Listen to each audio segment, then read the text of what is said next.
Olá, sejam todos muito bem-vindos, todas muito bem-vindas a mais um Alesp Cidadania. No programa de hoje, nós vamos falar sobre escravizadas. Cada vez mais o número de pessoas encontradas no nosso país nessa situação, em situação análoga à escravidão, e também no nosso estado, aumenta. De 1995 a 2003, mais de 2.100 pessoas em condições análogas à escravidão foram encontradas e resgatadas de seus cativeiros. Para isso, tenho duas convidadas especiais de forma remota que me ajudarão nesse bate-papo. Doutora Andréa Tertuliano de Oliveira, representante regional da CONAET, Coordenadoria Nacional de Erradicação do Trabalho Escravo e Enfrentamento ao Tráfico de Pessoas.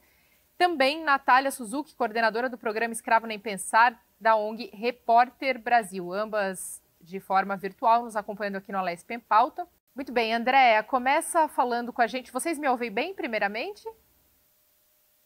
Sim, ouvindo bem, Mariana. Andréa, me ouve bem também? Ouço sim. Então, tá bom. Natália, eu vou pedir para que você comece falando um pouco sobre o programa Escravo Nem Pensar, da ONG Repórter Brasil. Vocês focam muito nessa questão de prevenção, né? Para isso, vocês trabalham justamente na parte educacional, de assistências sociais, professores também, de como isso deve ser, essa cultura, né, para erradicar de vez o trabalho escravo no nosso país e no nosso estado. Como é feito esse trabalho da ONG? Obrigada, Mariana, pelo convite. É um prazer falar um pouco aqui do tema do trabalho escravo, que ainda é um tema muito candente, né, no país, no estado de São Paulo também. E você justamente tocou num ponto muito importante, que é a questão da prevenção, né? Então, assim, é importante a gente ter os resgates, retirar os trabalhadores que estão sendo explorados, mas a gente precisa evitar que os trabalhadores um dia cheguem a essa condição. Então, a ONG Repórter Brasil, já desde 2004, né, esse ano a gente faz 20 anos, né, que desenvolve esse trabalho de prevenção, né? A ideia é formar educadores profissionais da rede pública municipal e estadual, São Paulo, estado de São Paulo inclusive, o município de São Paulo também, para desenvolver os temas, esse tema de trabalho escravo e outros correlatos, dentro das unidades escolares. Então, a ideia é que, pela comunidade escolar, né, então, em contato com os alunos, esse tema seja trabalhado em lugares que a gente considera vulnerável, né, que esses lugares são mais suscetíveis a casos de trabalho escravo, né, então, normalmente são lugares com índice socioeconômico baixo. A ideia é que os trabalhadores possam se informar a esse respeito, né, que essas comunidades possam ter acesso a essas informações. E muitas vezes a gente pensa, né, que o trabalhador ele só começa a iniciar a sua atividade laboral depois da escola, né? Então a gente pensa que lá, depois que ele sai do ensino médio, é quando ele vai se dedicar a uma atividade laboral. Quando muitas vezes crianças e até jovens eles estão envolvidos com atividades laborais em situação de exploração.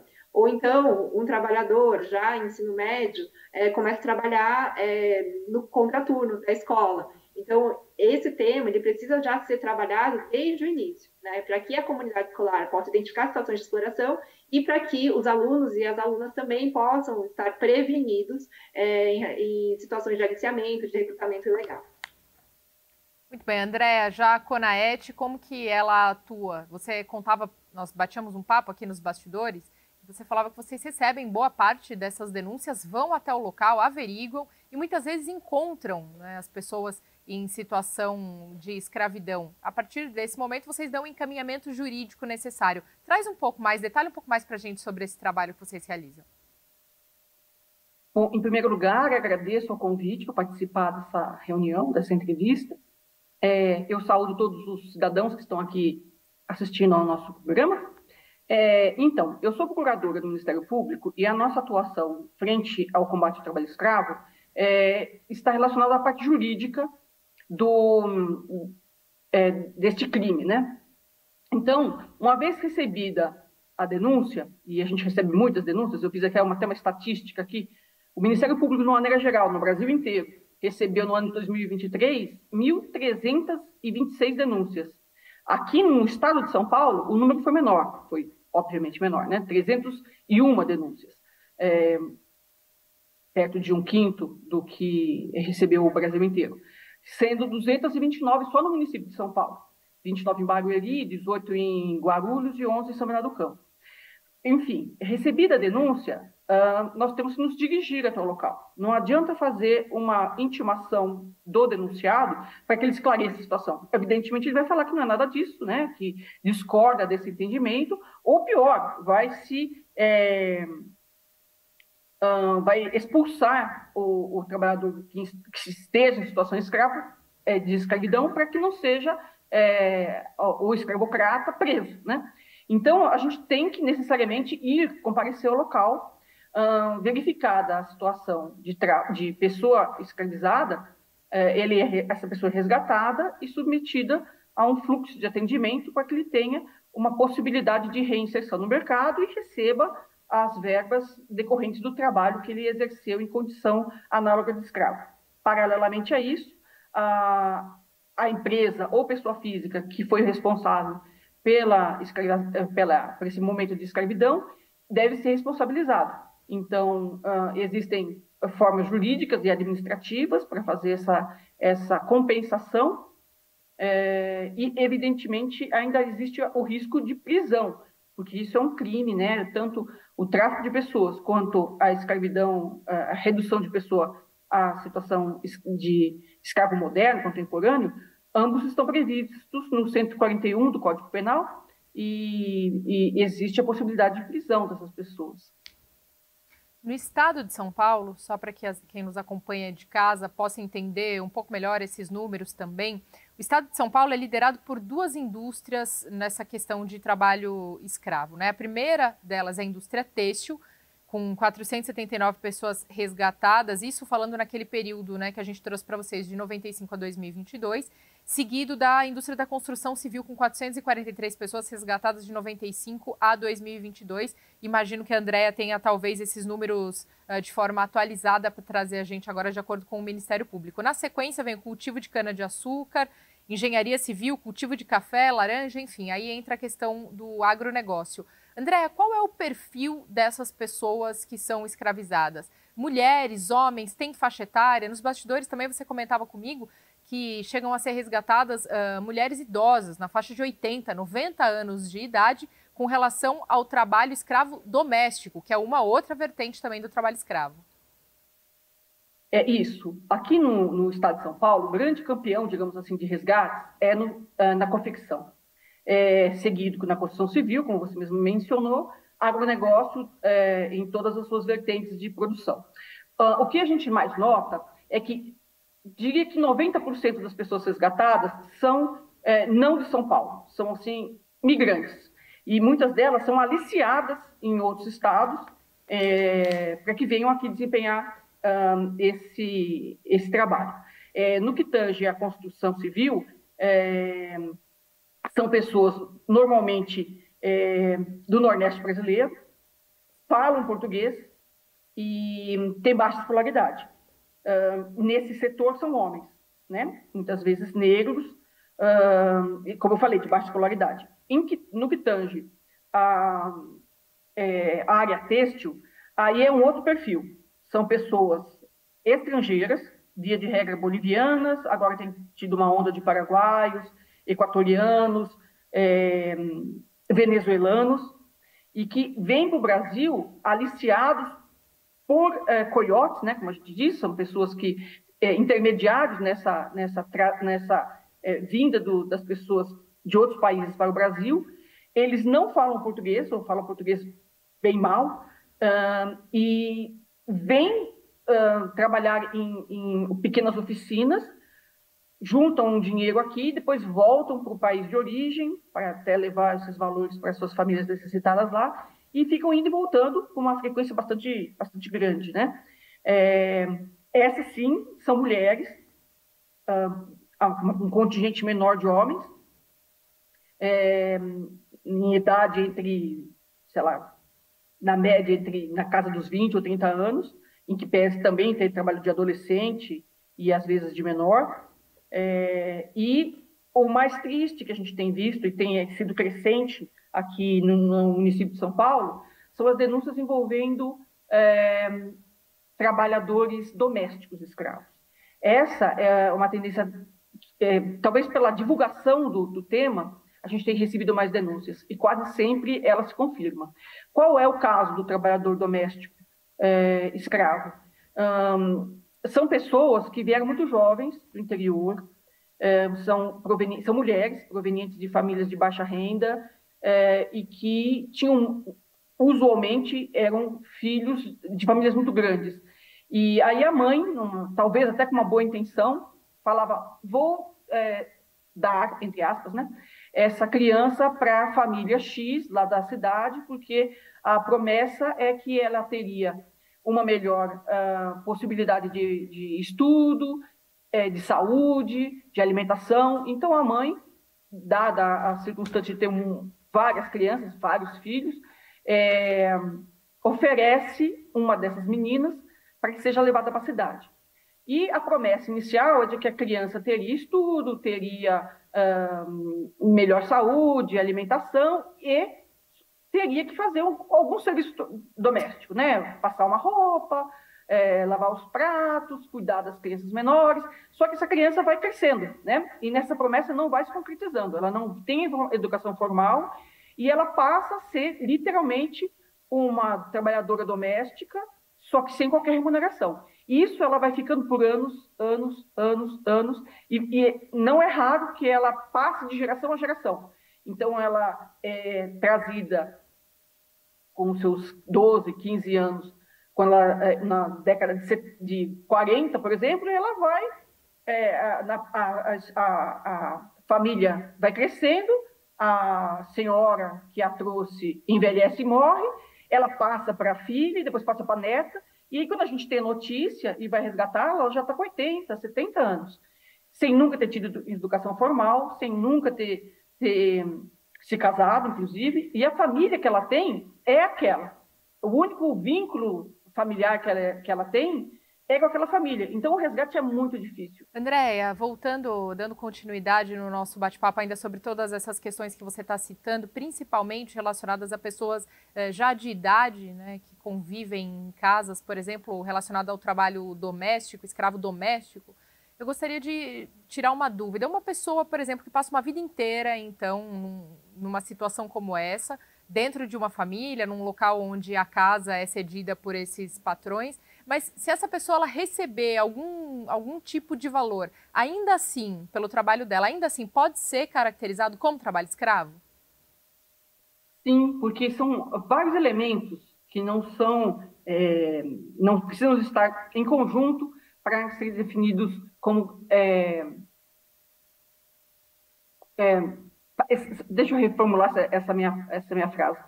São 4 elementos que não precisam estar juntos para se caracterizar o trabalho escravo. Então, qualquer um deles, mesmo que isolado, já caracteriza o trabalho escravo. Então, são eles a condição de trabalho degradante, né?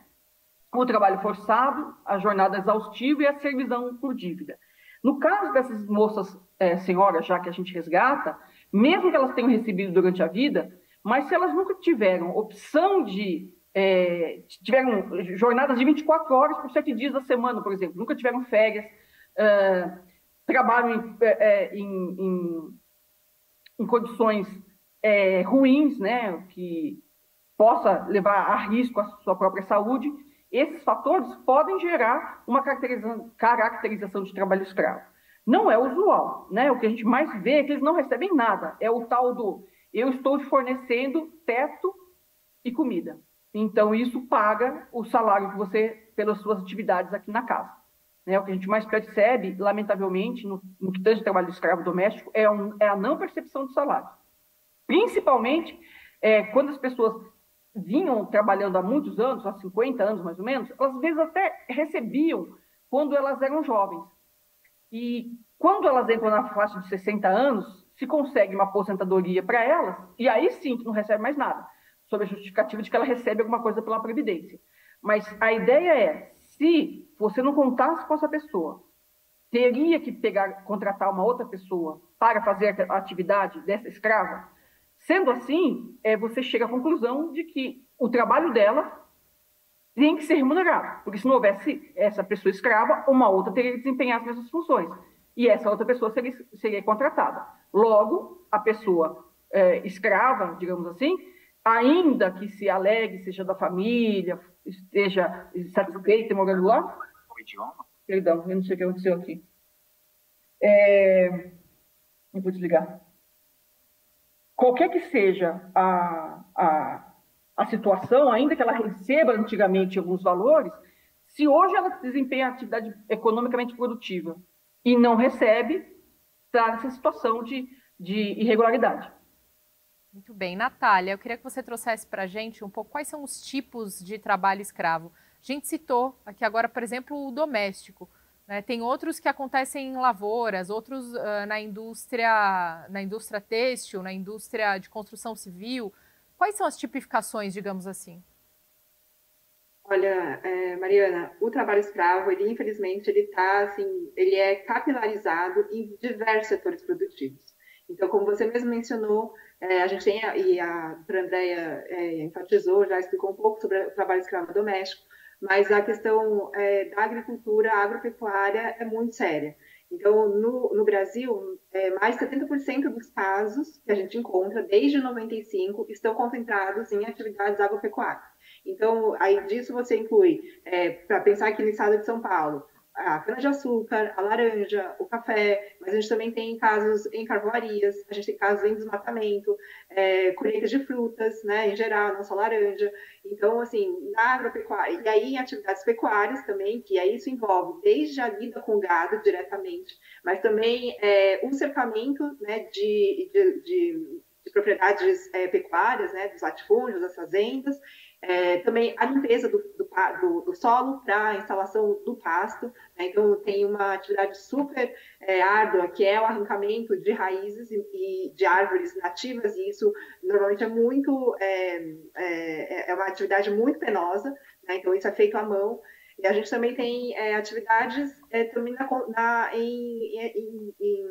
em setores econômicos que são considerados urbanos, por exemplo, a construção civil, que já foi mencionado, né? Então, desde 2013, 2014, tem sido muito recorrente trabalhadores nesse setor produtivo. A gente também tem casos em mineração. Então, para dizer que o trabalho escravo no Brasil, e não só aqui, mas também em outras partes do mundo, ele é empregado, né, de forma muito assertiva em várias atividades, e isso coloca uma questão muito importante para pessoas normais, como nós, né, consumidores, porque muitos produtos que nós consumimos, as nossas roupas, os nossos alimentos, né, muitas atividades que são necessárias para produzir esses elementos, né, que a gente usa diariamente, são produzidos com trabalho escravo, né? Então, para a gente é um tema que assim é muito urgente de ser pensado.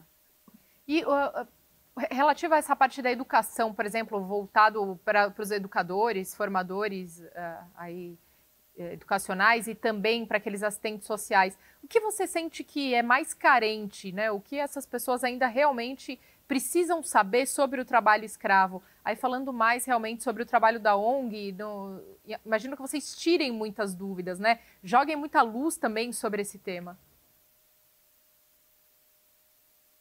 De forma geral, eu poderia destacar duas dimensões assim que precisam ser muito trabalhadas durante as formações que a gente costuma ofertar para esses setores. A primeira é a questão técnica mesmo, do que a gente está falando quando é trabalho escravo, né? Então, muita gente acha que trabalho escravo é algo do passado, é como se fosse aquela escravidão colonial, com correntes, né, que é muito relacionada à questão racial, quando, na verdade, é uma dinâmica de exploração laboral muito contemporânea e frequentemente usada por muitos setores produtivos, né, como eu acabei de mencionar. Então, assim, a gente precisa fazer essa diferenciação muito importante, né, definir tecnicamente o que é trabalho escravo contemporâneo, isso está expresso, né, no Código Penal, é um crime, né, então, assim, ele é algo que os educadores, os profissionais da assistência precisam saber, né, distinguir daquilo que está colocado no imaginário como uma escravidão.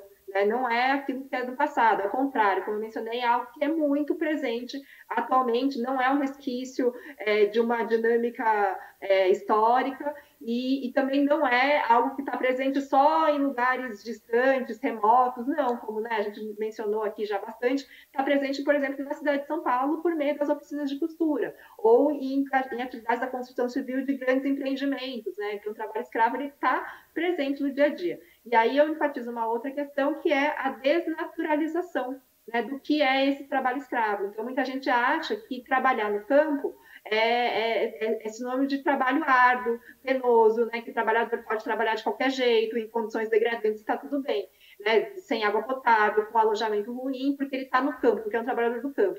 Essa noção de que o trabalhador do campo pode estar exposto a situações precárias, degradantes, informais, isso está errado, né? Não, o trabalhador do campo ele tem os mesmos direitos, né, de trabalhar de forma digna, né, com um salário formalizado, do que um trabalhador aqui urbano. Então, assim, se a gente não admite determinadas condições de trabalho em meio urbano, também não se pode admitir determinadas condições de trabalho no meio rural. Então, é isso que a gente tenta também trabalhar nas formações, a ideia de desnaturalização de situações de exploração. Então, por exemplo, o trabalho escravo doméstico é algo que a gente tem colocado na nossa cabeça de que tudo bem, de repente, uma trabalhadora estar disponível, como a doutora Andréa mencionou, 7 dias por semana, 24 horas, né, à disposição do patrão. Isso está errado, não pode.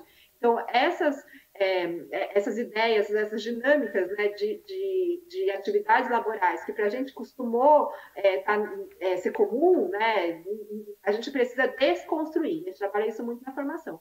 E aí, por último, eu só queria destacar que também nas formações a gente tenta abordar a questão jurídica, né, de que o trabalho escravo é crime e ele é passível de responsabilização. Então, a doutora Andréa é uma representante, né, do sistema de justiça, do Ministério Público, então ele é passível, né, quem usa trabalho escravo pode ser preso, né, responder criminalmente, penalmente pelo crime, mas pode responder, né, por uma ação trabalhista e também pelo processo administrativo. Então, assim, colocar que trabalho escravo, ele é uma prática que ela é passível de responsabilização por quem a utiliza.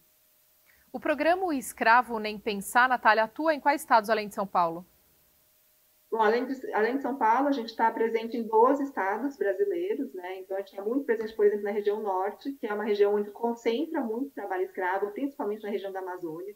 Então, Amazonas, Pará, Tocantins, e aí pensando já no Centro-Oeste, Mato Grosso do Sul, a gente tem trabalhado também, Maranhão, né, estado do Nordeste. E, então, a gente está presente em lugares em que realmente a questão do trabalho escravo, ela se destaca não só por a gente encontrar os casos, né? Então, tem lugares que, por exemplo, Pará é recordista nacional há muitos anos, né, como o estado que mais concentra mais casos e trabalhadores resgatados. Mas também a gente trabalha muito em estados no âmbito da prevenção. Então, por exemplo, o Maranhão, ele é um estado recordista de exportação de mão de obra para fins de trabalho escravo. Então, a gente também trabalha nesses estados em que o aliciamento é muito frequente.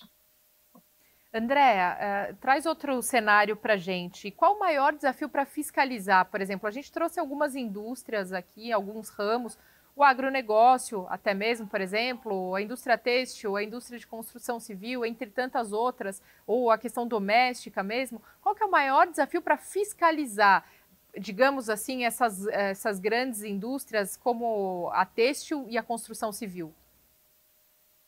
Veja, a gente não encontra mais grandes galpões cheios de máquinas de costura com 50, 60 pessoas trabalhando simultaneamente. Então, eles pulverizaram a mão de obra. E isso gera uma dificuldade logística mesmo, né? A gente não tem tanto pessoal, tantas equipes, porque cada pequena casa comporta 3, 4 trabalhadores, né? Então, a gente tem até uma estatística que na cidade de São Paulo, na grande São Paulo, melhor dizendo, haja por volta de 40 mil oficinas de costura. Então, cada uma delas, que tenha 6 pessoas trabalhando, dá um contingente enorme de pessoas naquele grupo de pessoas estrangeiras, né? Que é o que normalmente a gente verifica no caso do trabalhador na indústria têxtil. Para o interior, a dificuldade é a localização. Então, vamos supor uma frente de trabalho num canavial.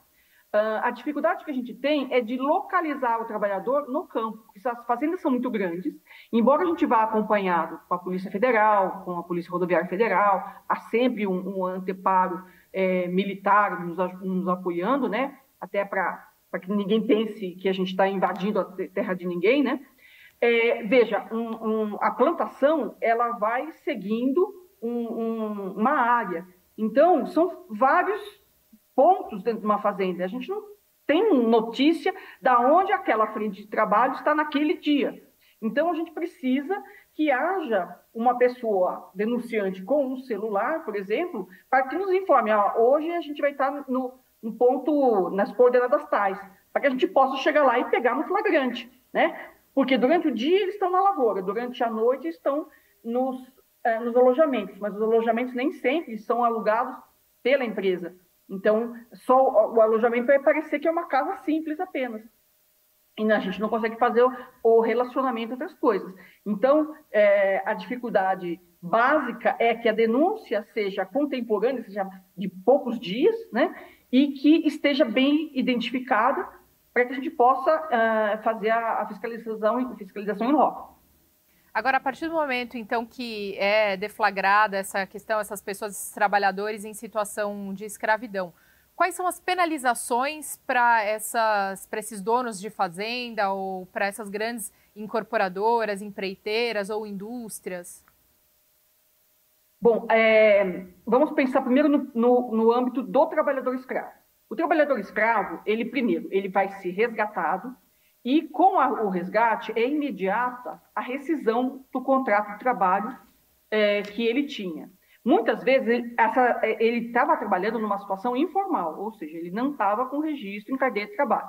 Mas uma vez que a equipe comparece ao local, verifica a situação de trabalho escravo, ainda que não haja uma anotação pretérita, pré-existente da carteira de trabalho, é feita uma anotação retroativa à data em que ele iniciou os serviços.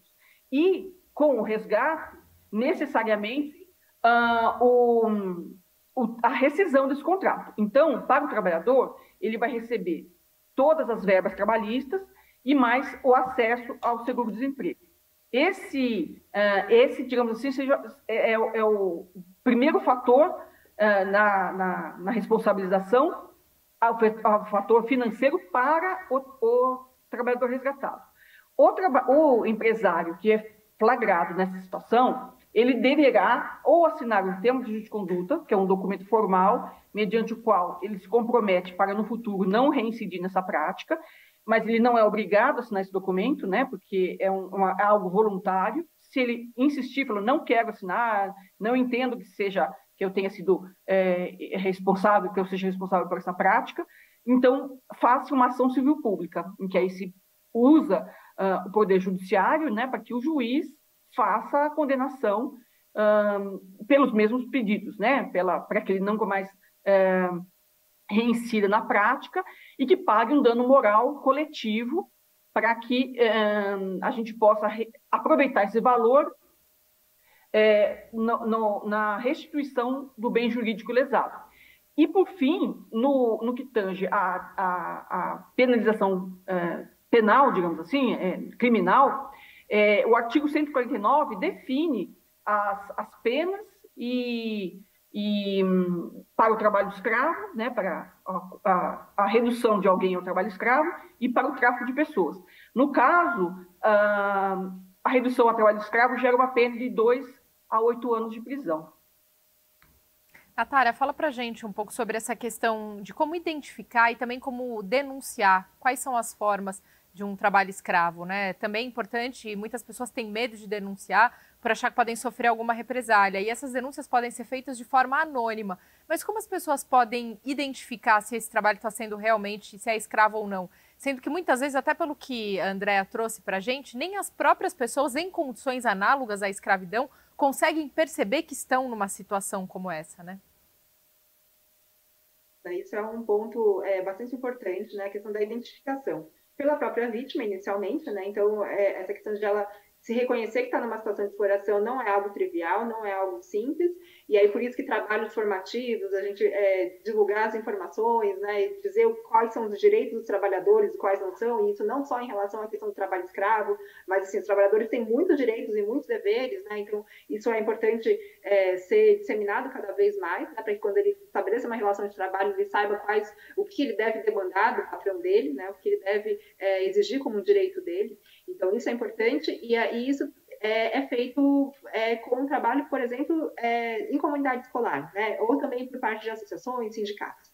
Mas quando a gente está falando também de uma denúncia externa, né? Então, assim, a pessoa que vai denunciar, ela tem que ter elementos, né? Ela não pode fazer denúncias levianas. Porque, como a doutora Andréa mencionou, ano passado foram feitas mais de 1.000 denúncias. Quantas dessas denúncias, elas tinham embasamento, né? Eu acho que caiu, né? Quantas dessas denúncias elas tinham embasamento para se ensejar uma fiscalização, uma inspeção? Então, elas precisam ter elementos, né? Onde está ocorrendo, tem um lugar mais preciso, quantos trabalhadores estão em determinada condição. E aí, quando a gente vai olhar sobre as condições dos trabalhadores, né? Eles estão em situação precária, qual é o tipo de alojamento, quantos trabalhadores estão nesse alojamento, eles podem sair ou não sair, eles estão sendo vigiados, eles estão sendo ameaçados, né? Tem indícios de violência, aí detalhes mais de formalização, eles estão com a carteira de trabalho disponível, eles estão com os documentos retidos, né? O salário deles estão sendo pagos, então esse tipo de coisa.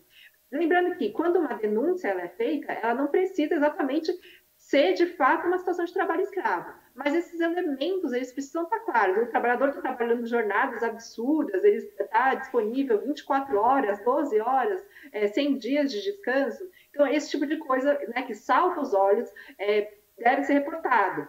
Eu sempre digo que trabalho escravo não é uma exploração trivial, não que toda exploração ela é séria, mas trabalho escravo, ele diz respeito a uma situação muito radical de exploração, que você não consegue relativizar, do tipo dizer, olha, não, isso aqui está tudo bem, né, deixar o trabalhador sob essa condição. Então, assim, normalmente são situações que saltam os olhos, né, de pessoas comuns. Então, isso deve ser reportado. Como que a gente faz essa denúncia? A gente tem alguns caminhos. O Ministério Público do Trabalho é um órgão que aceita a denúncia, né? Então, há formas de se contatar o Ministério Público do Trabalho, tem representação em todos os estados, e a gente também conta com o Ministério do Trabalho, né? Então, o Ministério do Trabalho, desde 2017, eles têm um canal de denúncia específico, centralizado para trabalho escravo, que é o canal IP. E aí você encontra, né, pelo site, se você procura, joga lá na internet, IP, Canal de Denúncia de Trabalho Escravo, você encontra lá um formulário para fazer a sua denúncia. E lá ele vai te perguntando, o trabalhador tem água potável, você sabe dessa informação, não sabe onde qual o endereço, e aí você consegue mandar essa denúncia. Essa denúncia ela pode ser anônima, né, mas a gente sempre lembra que uma denúncia, se você, apesar do anonimato ser garantido, se a denúncia é anônima, a pessoa que fez a denúncia não consegue ter seguimento do caso, porque, obviamente, ela não vai colocar o contato dela. Então, de todo modo, a gente coloca aqui, se você fizer uma denúncia lá no sistema IP, você consegue depois, ter o seu sigilo. O sigilo da denúncia é garantido, ainda que o anonimato não seja, porque aí o servidor vai saber quem foi que fez a denúncia. E aí, no caso do Ministério Público do Trabalho, é a mesma coisa, né? Imagina, doutora André, que você possa fazer uma denúncia anônima, né? Mas se você coloca os seus contatos, você tem condição de dar seguimento e até prover outras informações, né? Outros detalhes, caso o Ministério Público do Trabalho possa requerer. Bem, Andréa, traz outro ponto para a gente que é relativo ao que é feito, então, com esse trabalhador quando ele é resgatado. Você já falou da parte jurídica, então, mas e no amparo realmente a esse trabalhador? Porque muitas vezes ele foi afastado da família, ele está longe do local, do estado, muitas vezes do país de origem, não tem amigos, não tem familiares, não tem uma rede, enfim, para se amparar. Nesse momento, como ele pode se reintegrar à sociedade? Bom, existe um fluxo nacional de atendimento ao trabalho escravo. Então, esse fluxo define entre as instituições envolvidas com a prática e o combate ao trabalho escravo, quem faria o quê? Isso é um fluxo bem idealizado, ele está, assim, um sonho. Acontece que os órgãos ainda não se comunicam muito bem. Então, há sérias dificuldades entre achar um local, por exemplo, onde a gente possa levar o trabalhador numa denúncia que a gente recebeu e fez o resgate às 7h30 da noite, numa sexta-feira. né? Então, os órgãos têm horários diferentes de funcionamento, as pessoas entram em férias. Então, esse fluxo nacional, embora seja muito bem idealizado, ele ainda está, digamos, nos primeiros passos, né, para a sua real implementação. Diante dessa dificuldade, aqui em São Paulo, o Ministério Público do Trabalho criou a semelhança do que já existe no Rio de Janeiro e em outras regionais da Procuradoria do Trabalho, um fluxo nosso, digamos assim, né? Nós utilizamos valores decorrentes de ações civis públicas, de termos de compromisso de ajustamento que foram descumpridos. Os valores, a gente formou um fundo que garante uma assistência às pessoas imediatamente resgatadas, até que a gente consiga, junto às políticas públicas já existentes, um local para que ela fique, um contato com familiares. Então, esse primeiro apoio que se faz é tirar a pessoa imediatamente do local, levá-la ou para um grupo assistencial ou para um abrigo da prefeitura, ou, na pior das hipóteses, alugar um quarto no hotel para que essa pessoa tenha um alojamento.